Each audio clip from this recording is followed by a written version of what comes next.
ये स्टोरी उस शख्स की है जिसके बारे में जानने के बाद पूरी दुनिया उसे एडमायर करती है। एक छोटी सी कहानी जिसमें आपके सारे सवालों के जवाब हैं।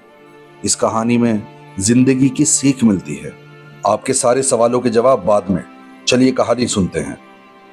जंगल के पास एक छोटा सा कस्बा था जहां एक 10 साल का बच्चा रहता था। उसके पिता की मौत हो चुकी थी और उसकी माँ दूसरे गांव में मजदूरी करती थी। उस बच्चे के 2 छोटे भाई बहन भी थे। कई बार माँ को घर आते आते देर हो जाती थी, इसलिए वो बच्चा अपने भाई बहन के लिए खाना भी बनाता था। और इतनी छोटी सी उम्र में खाना बनाना, आप समझ सकते हैं कितना मुश्किल है, लेकिन उसकी मजबूरी थी। बट कहीं ना कहीं उसको भी मजा आने लगा था। वो नई नई चीजें ट्राई करता अपने भाई बहन को खुश करने के लिए। इसी तरह से समय बीतता गया और उसने लगभग 16 साल की एज के अंदर आर्मी ज्वाइन की। लेकिन जल्द ही किसी निजी कारणवश उसको आर्मी से भी निकाला गया। कुछ साल के बाद उसने लाइफ इंश्योरेंस एजेंट की नौकरी की। वहां पर उसको कुछ खास कामयाबी नहीं मिली, लेकिन वो करता गया। उसके बाद उसने रेलवे में कंडक्टर की जॉब भी की।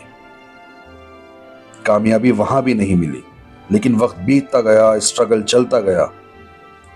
Then at the age of 36 उसने किसी के साथ मिलकर एक छोटा सा रेस्टोरेंट खोला। लेकिन लोग बताते हैं कि उसकी किस्मत खराब थी, इसीलिए तो कुछ टाइम बाद उसके रेस्टोरेंट में भी आग लग गई और सब बर्बाद हो गया। उसने जितना लोगों से पैसा उधार लिया था, सब उसके सर पर कर्जा हो गया। इस बीच उसने एक छोटा सा अनुभव किया। कहते हैं ना कि आपदा के अंदर भी आप मौका ढूंढ सकते हो। उसका एग्जाम्पल आपको यहां मिलता है।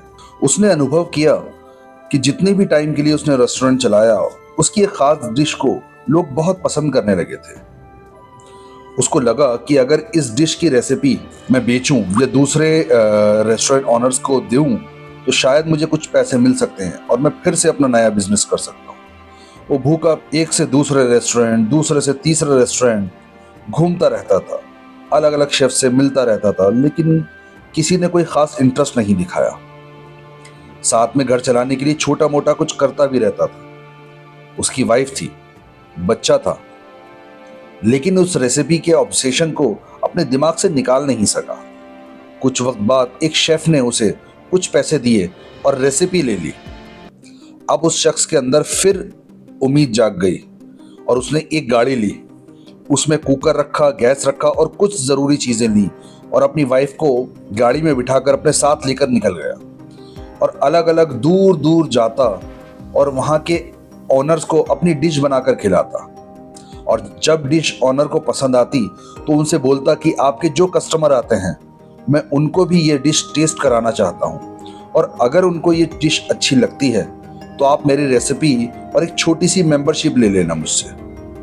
कुछ लोग मान जाते थे और कुछ लोग उसको भगा दिया करते थे, लेकिन वह कोशिश करना कभी नहीं छोड़ता था। और करते करते लोगों में उसकी डिश फेमस होने लगी। कुछ ही सालों में उसने कई फ्रेंचाइजी भी खोल ली। रेस्टोरेंट ओनर्स में उसके खाने का क्रेज बढ़ता चला गया। लोगों को उसको खाना पसंद आता था।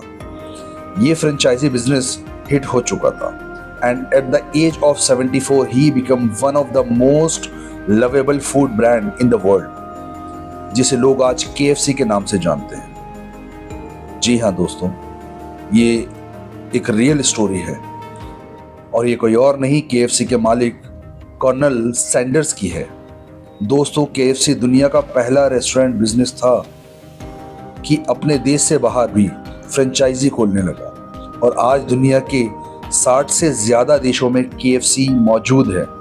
So the moral of story is कि बहुत बार जब हालात हमारे अगेंस्ट होते हैं और एक के बाद एक चीजों में नाकामयाब होते हैं तो अपनी किस्मत को कोसने लगते हैं।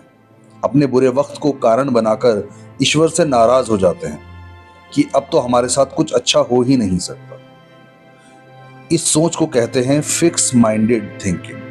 मतलब कि अब हम मान चुके हैं कि आगे कुछ अच्छा नहीं होने वाला और थककर एक जगह बैठ जाते हैं। और वहीं दूसरी तरफ एक और थिंकिंग हो जिसको बोलते हैं ग्रोथ माइंडेड थिंकिंग, जो थी कर्नल सैंडर्स की। अगर आप देखें, कर्नल सैंडर्स की लाइफ में कुछ अच्छा नहीं हो रहा था। 6 साल की उम्र में पिता की मृत्यु, फिर आर्मी रिजेक्शन, फिर कंडक्टर, फिर एजेंट, फिर रेस्टोरेंट में भी आग लग जाना। वे भी अपनी किस्मत का हवाला देकर रुक सकते थे, मगर उन्होंने हार नहीं मानी और मेहनत करते गए।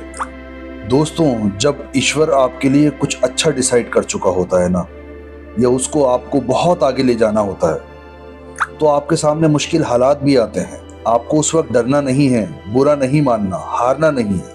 लेकिन आप करते क्या हैं? आपको लगता है कि हमारा तो वक्त बुरा है, हमारे साथ सब कुछ बुरा हो रहा है। आप सोचिए, अगर कर्नल सैंडर्स भी बुरा मानकर बैठ जाते तो क्या होता? आज हजारों करोड़ का ब्रांड बना पाते क्या? सो प्लीज कोशिश करते रहिए, क्योंकि कोशिश करने का नाम ही जिंदगी है। अपनी लाइफ के वाई को ढूंढिए। क्यों? अगर आप कोई काम कर रहे हैं या करना चाहते हैं तो क्यों करना चाहते हैं? और अगर आपने उसको ढूंढ लिया, पहचान लिया, तो यकीन मानिए लाइफ बहुत आसान हो जाएगी। एक छोटा सा एग्जाम्पल, हम पानी पीते हैं क्यों? क्योंकि हमें प्यास बुझानी होती है। सेल्फ डाउट को दूर कीजिए और अपने ऊपर ट्रस्ट करना शुरू कर दीजिए। आप देखेंगे चीजें बहुत बेहतर होने लगेंगी। दोस्तों, due to some personal reason मैं आपके सामने अपनी लाइव वीडियोस नहीं लेके आ पा रहा हूं, तो कुछ टाइम आपको मेरी वॉइस ओवर वीडियोस मिलेगी। अगर अच्छी लगी हो तो please share my video, subscribe my channel रोजवेन टॉक्स। Thank you.